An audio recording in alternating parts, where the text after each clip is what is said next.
Team no nyanye ye. Nti say ukɔ Real Madrid ball.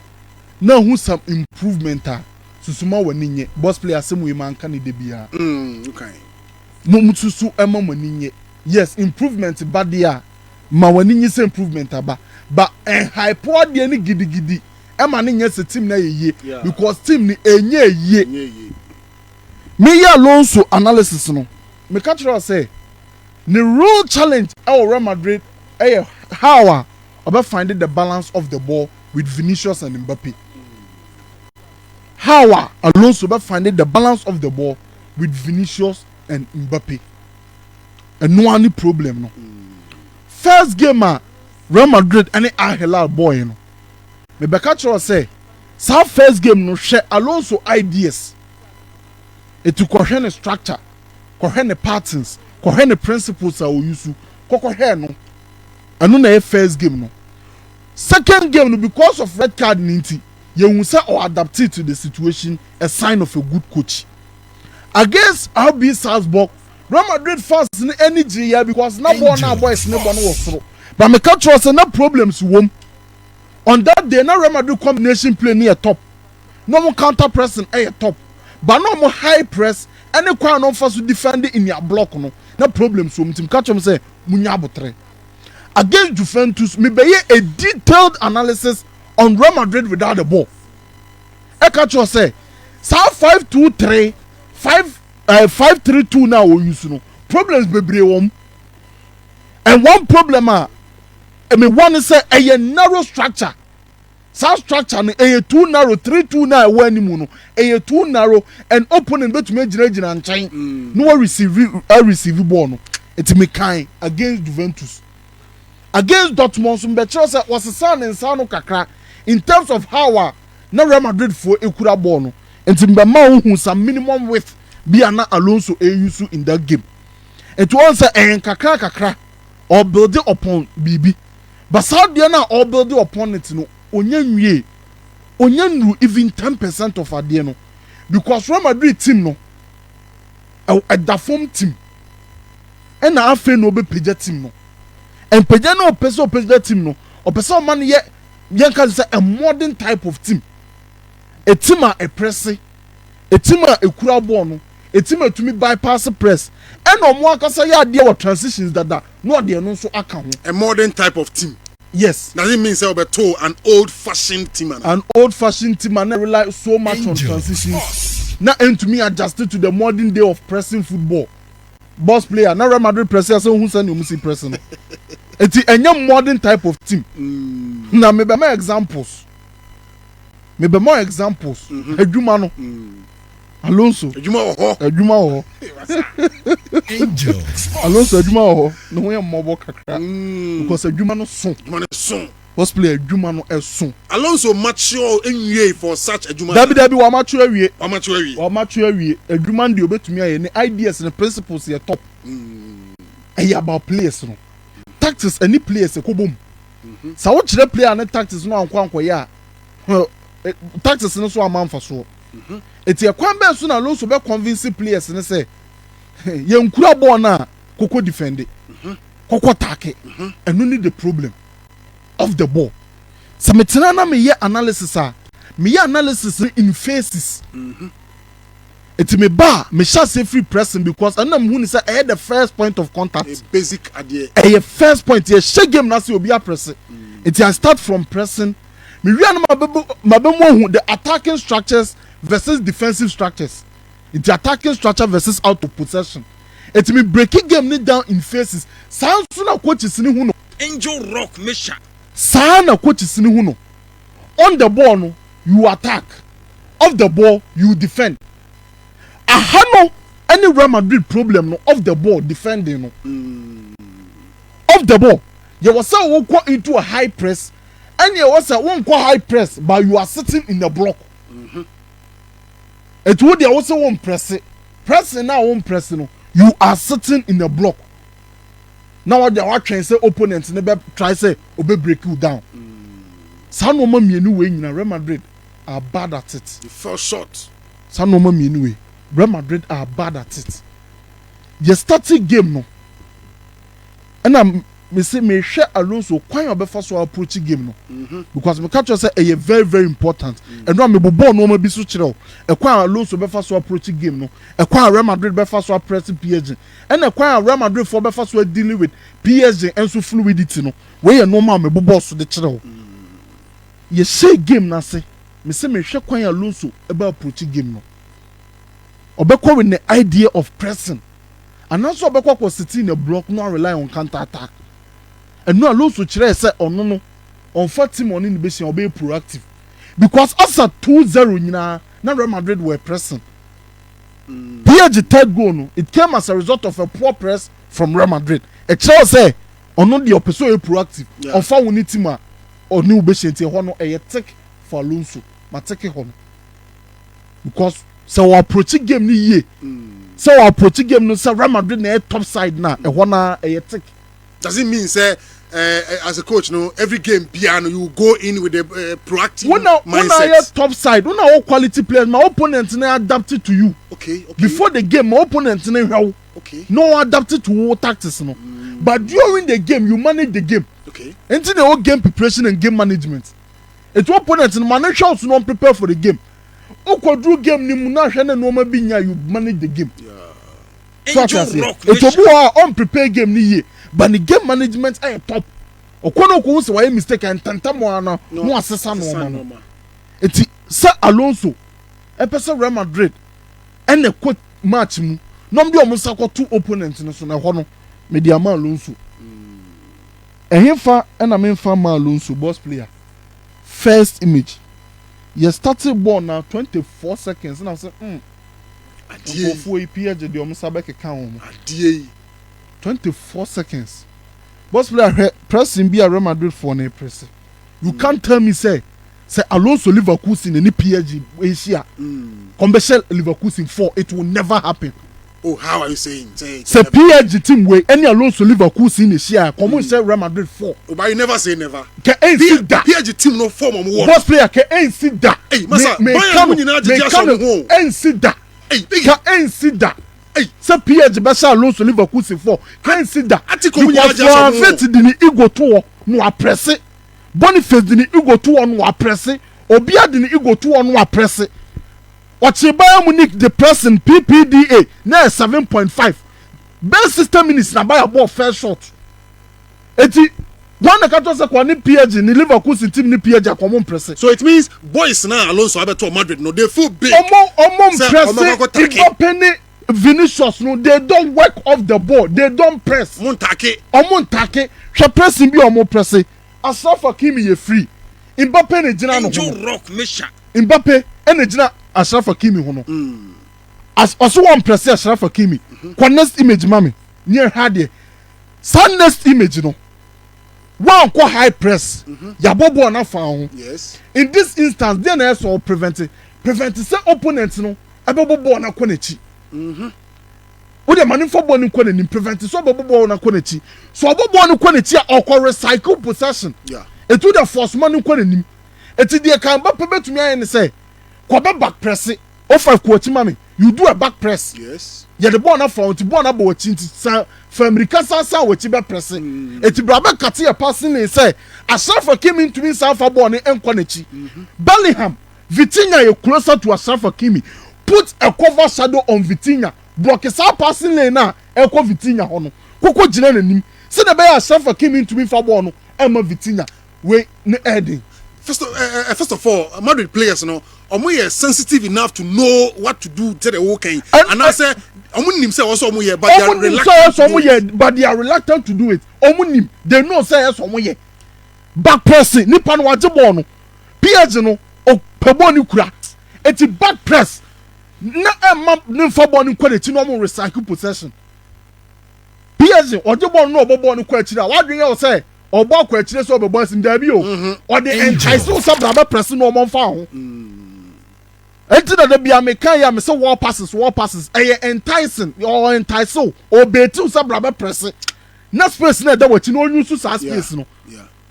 Eti dia na so ye Mbappe press Hakimi Bellingham put a cover shadow on Vitinha say the ball to me for ball ni kwa nanim ahọ no he is stuck on to me for ball ni kwa na chintu o de be kwa nanim na obia ba no aben no no ma trapping no ma je ball no kwachi hwe ball no be sa kwachi baby a Mbappe na wa ama no so o Mbappe no wa ama Hakimi no so ball no kwa na chi mami next image Mbappe o di America be ko player no so ana on fa America bi anko player no so nam ho sa yeah no press yeah do you know the problem with this situation 3v2 but still no press but what is the problem with this pressing a high line because you want to apply a high pressing to use high line plus passive pressure a disaster dangerous what about high line you are not putting intense pressure on the ball a disaster defense 101 where a simple principle when you're not putting pressure on the ball you don't use a high line but coach need to bench say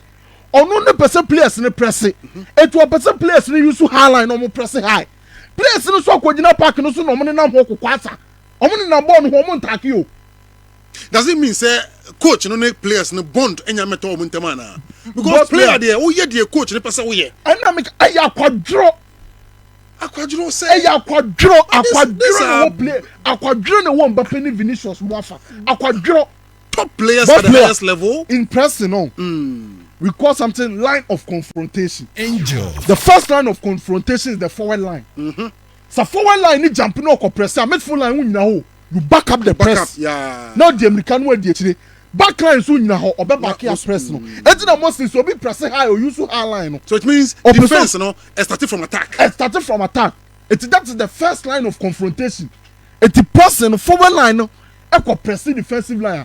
Na midfield line back press no na defensive line be holding a high line na my compact no squeeze space forward line na kwa press ya midfield line no be see that press midfield line no be see that press it's a situation no Real Madrid are using a high line but a passive pressure be any ball no so space na that back line echi bebrebe no against Varascalia, against Dembele, against Doué. Say in this case, not blame backline kakra. Someone who said move forward line, no, they are not putting enough pressure. I don't know about high line. Or Kwanetia, space baba be down, no soon midfield line, echi kakraka. So one word, you know. Same way.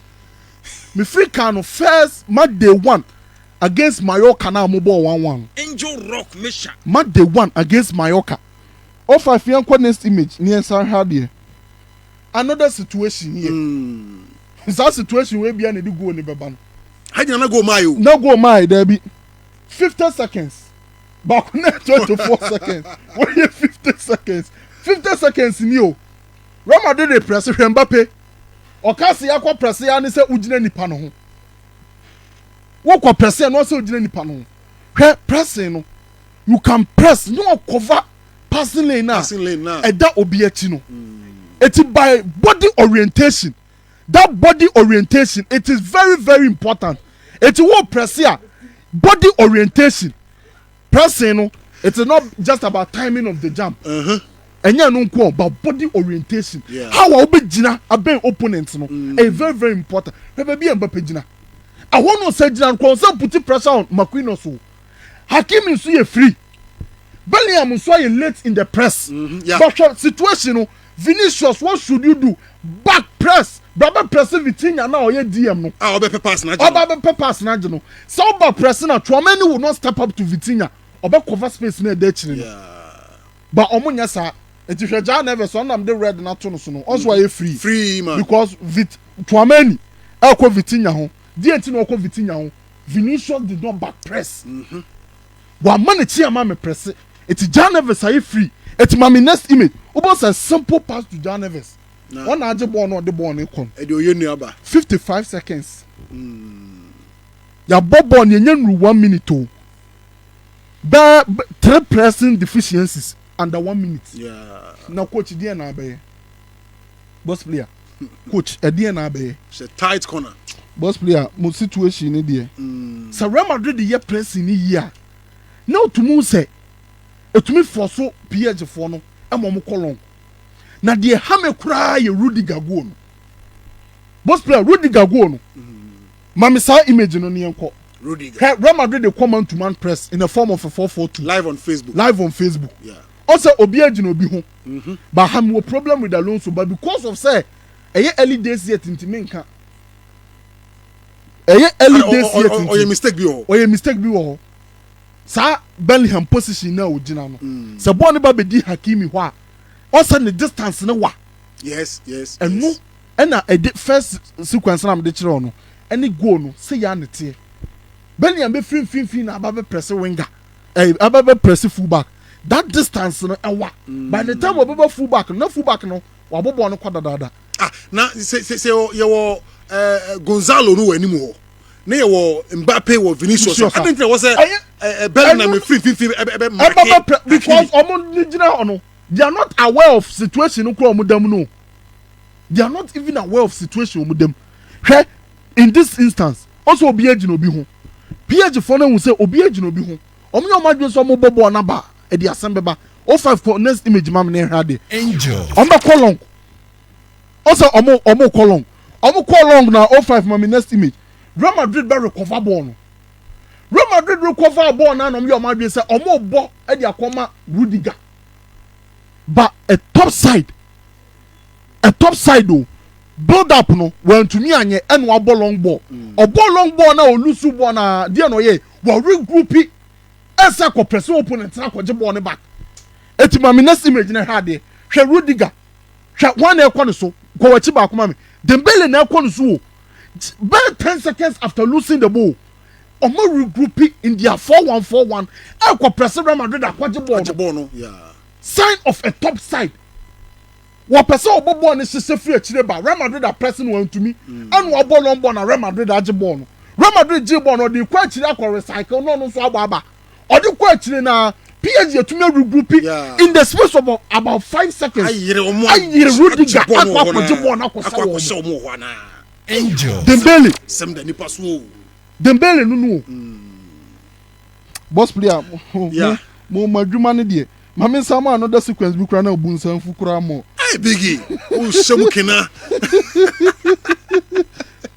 situation you rock mesha akokura be di no nipa 3 de ewo no ho no nipa 3 ene wo Vitinha ho no ono nko a nipa 3 omu gina ho omu press ne nye so gina obi ho eyesa wo de ne two pressure so oh yes o man tight press e man ho ntono eti Vitinha age boy nipa 3 na ewo no boss player oni nipa no wo soro ni bebo 1-2 de hwe next image oni ne ba bebo 1-2 hwe ba bia backline ni gina o say wo high dey ti na wo high omunim so omo forward line e ba be press high eti they are maintaining their high line but nipa baako nipa miensa oman put pressure on that player ama player na bo 1-2 asaje ball no e di ko face backline no wait no I think say Carlo Ancelotti one from born in Chami kakra ono na untumi low block ninti na me kana sempa no untumi break it down low block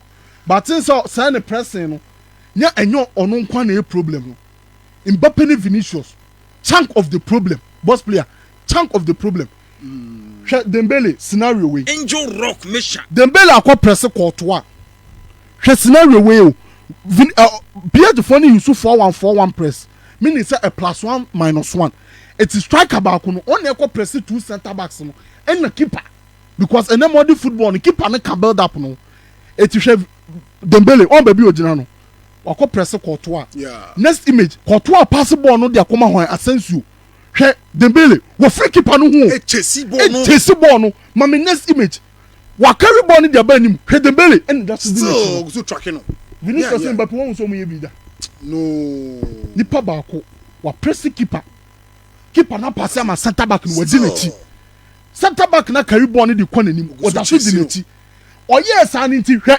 PSG players no obi agina de eso ogina no ho because press no ye adwuma also obi amfiri ni nipa ho obi agina ni nipa ho eti eni kwa se wo furu nipa ho koko jump on obi foforo because obi am press ni nipa anu no Real Madrid problem no eti de bia Bellingham any Fede Valverde omo gira ball no ma they have to compensate for that poor pressing na anymore for ne ye no because Vinicius ankofa ni nipa Bellingham na esa kofa sa nipa no na eja obi foforo sa wo baabi goal no kura he boss player mo third goal no he situation we hwe baabi a Vinicius gina center back age ball DM ewo wachi nipa na ne ne ball no so central progression hwe baabi a Vinicius gina where is the cover shadow mo third goal ni sequence ni o hwe ba bia wogina na watumi ama Barado atumi pass ball na for wanima e de ball na be ma Vitinha third goal sequence insane na start here no cover shadow what dey one press na kokko gina fifi ho na make sure say Barado ntumi fa ball na enkoma Vitinha e simple as ABC Angel eti ball no sequence no ball no mo de be form ho a 05 mama next image no also Bellingham aside late in the jump lateness in the jump crowd there boss player I west say when nyampe because we later nipa no benya time space and so sad there it at say Real Madrid there Xabi e be take time na players no so nya asutie me say onra Alonso Kasembi or say we need a total reset Vinicius and Mbappe they should not start a game together Ombe Ghana the enemy reset reset Vinicius and Mbappe should not start a game together Vinicius and Mbappe should not start a game together. Hey, boss player out there. Okay. 1 second be. PSG Inter Milan. Bastoni or possible no.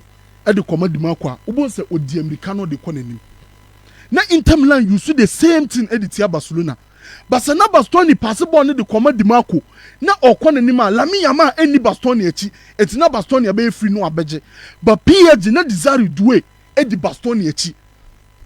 When the baby Ediama Real Madrid, the commitment in the high press, the commitment in the out of possession, and no any problem Ediama Real Madrid, and Alonso now so narrow structure now we use no, and also can be. But I think it is early days yet. Real Madrid how our players no be see. Munya botere because really I think say mo be famu pa. Okay, the governor made us pa ene onkomo ano pay PSG omo I mean at dismantle Real Madrid come Sunday against Chelsea. You heard the BC say Blues no ebetimi a contain PSG na possibly omo timi outwit omo. You heard the BC. HOD good morning. Good morning. Lord have mercy. Morning. Mejiriza hapo mi aboko. Oh bibia she na wo so e. O nyame adom. Ya nwade. Yeah. Na big say Mamba Penny Vinicius. Almost started game together. When did you realize that? Yeah, I mean, we've seen them playing together. Look, Malco, Madrid.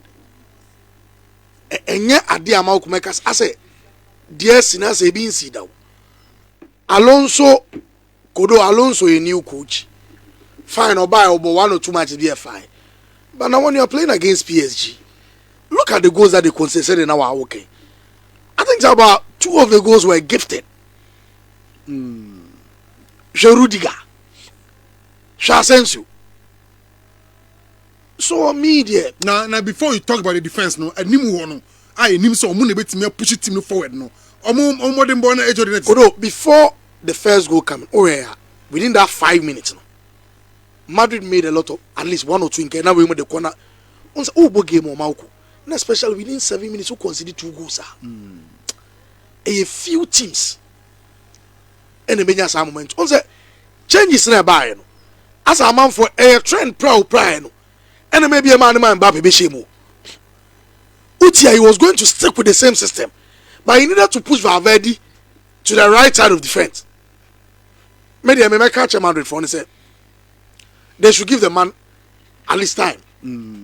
Now 1 or 2 players are call pa peno omon famano minyi ni se BBS but if it happens kodo you lose 4 and no you basa do baby number say ya tete apansam we saw them has a flick by any young say and you make kwema basa nti ma ko menya sure say but on Sunday 7 p.m.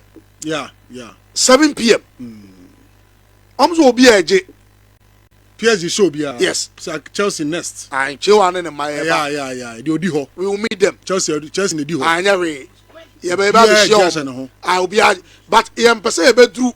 Na do adam be bamba ka so and a PSG for no and o man some obiase PSG she. Sa na ye pe no. Omo me she. See yes baby e nam no. Utie de obi e ka obiase o Chelsea for ase I think Chelsea share match and the ba ku na ebobo en amon keka sa am say ba mu na na ho mere sa na committee for na keka ye no committee for no so ya adwen pepepe ye no mo ya adwen o am say mu lemu ho na ho fu okay Dafi na munya match pa. Ɛyɛ passes afei ni enya match. Eti ɛyɛ final na wo wie na wo je cap na. When we home against Aston Villa. Na Felix say presentation and na wo Aston Villa show wo mu yi film. Okay. Eti wo mu ye beatable. Okay. Sunday 7 p.m. Because say boss player say adeɛ baako a persist saa throughout 38 games meaning say enye fluko adeɛ baako bɛn saa Vinicius ne Mbappe no enye the same problem na Real Madrid fam throughout the season no ɔmo mienu dynamics no enye as obo chemistry no won't bonding enye if football you are thinking about on the ball nko ade and the modern football it is about off the ball out to possession a necessary unkura ball na and throughout the season Mbappe any Vinicius dynamics no it will enye it is time they have to sacrifice one for the other they can't continue playing